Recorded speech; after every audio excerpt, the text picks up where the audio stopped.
بسم اللہ الرحمن الرحیم۔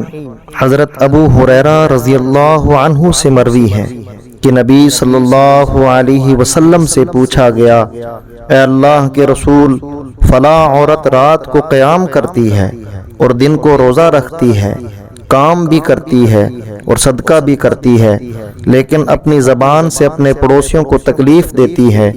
رسول اللہ صلی اللہ علیہ وسلم نے فرمایا، اس میں کوئی خیر نہیں، وہ دوزخی ہے۔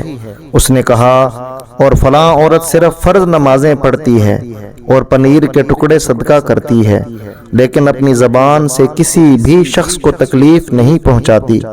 رسول اللہ صلی اللہ علیہ وسلم نے فرمایا، یہ جنتی ہے۔